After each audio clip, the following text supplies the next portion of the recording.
Hi there. My name is John Moore, and I am going to talk to you today about how to gain esoteric knowledge. I am a spiritual teacher focused on shamanism, but also alchemy, meditation, and lots of other topics. So, how do we gain esoteric knowledge?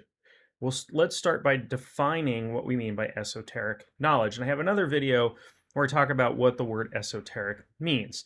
Esoteric means basically insider information, right?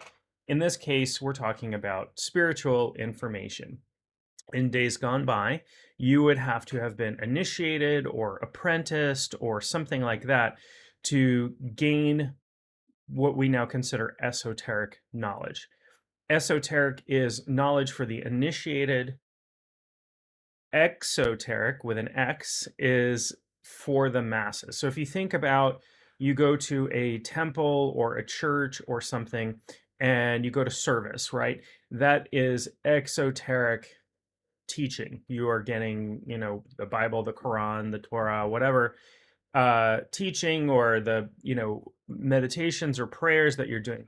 But then there are a group of monastics or priests or mystics who receive inner teachings, more complex things, things that require some higher level of understanding.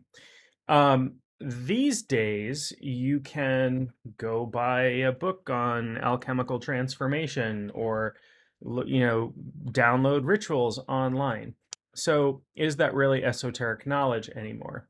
I would say that a lot of it probably is, because without some degree of understanding, without some degree of study, without some degree of practice, you're probably not going to understand what you're doing or reading, and whatever you're trying to do is probably not going to work very well. Now, there are spiritual techniques that just work pretty much for everybody.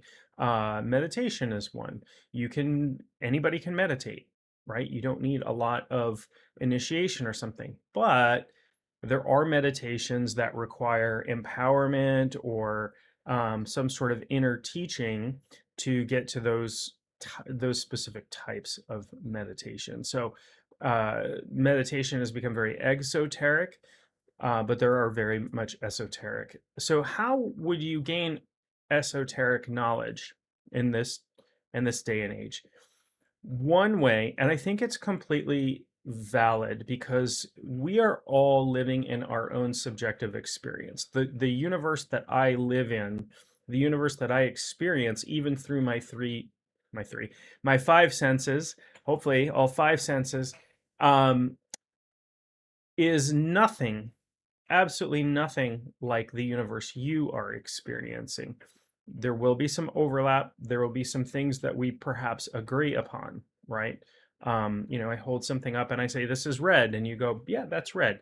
So we agree on that. But I don't have any idea what your experience of the color red is for you.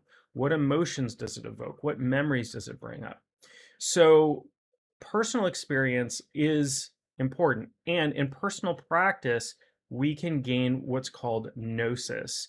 Gnosis is a Greek word that means like awakening. And there's this term that's floating around, and there's a lot of misunderstanding about it, called UPG, or unverified personal gnosis.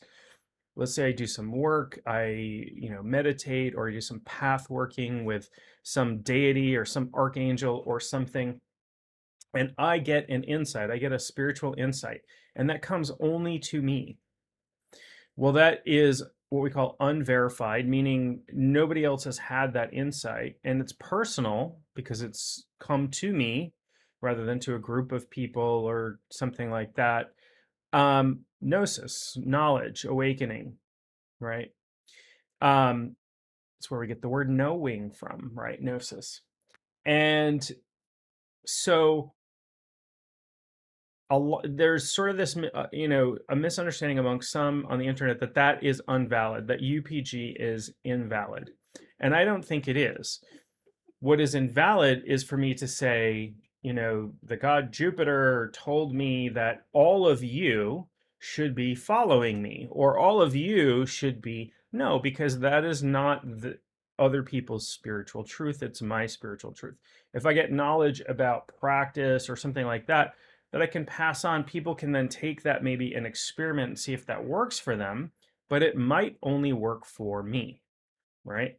So that is one way, right? Through practice, we gain insights. Those insights, are, unless they're shared, are unverified personal gnosis. It doesn't mean they don't have the same value as gnosis that's gained by a group or over time, or that comes to us through a lineage of some sort. And I'll talk a little bit about lineage as well. So, but that is one way to gain esoteric knowledge. Another way would be to join an esoteric order.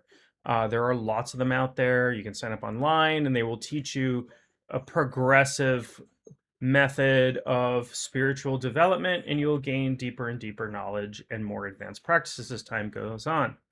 The other way is to find a teacher, somebody who you mentor with or apprentice with. In shamanism, that's exactly what I did. I started with an apprenticeship and then studied with the same teacher over many years, studying different programs with her, and picking up different from different teachers as well, but gained a lot of insight through initiation and things like that, which I would consider personal gnosis as well. So you can do that. You can do your own work is probably the thing that you're always going to have to do to have any sort of esoteric knowledge. I can read this book on alchemy till the cows come home, but if I don't apply that in my spiritual practice, I'm not going to connect with the knowledge and understand what it's talking about.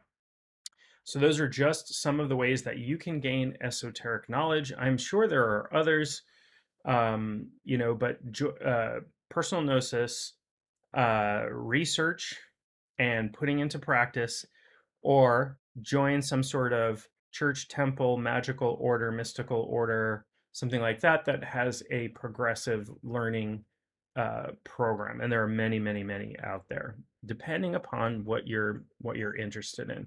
Everything from druidry, that's a hard word to say, to ceremonial magic, to Western esotericism, to tantric Buddhism, to whatever. You can find all kinds of orders and teachings and eventually work your way into gaining esoteric knowledge.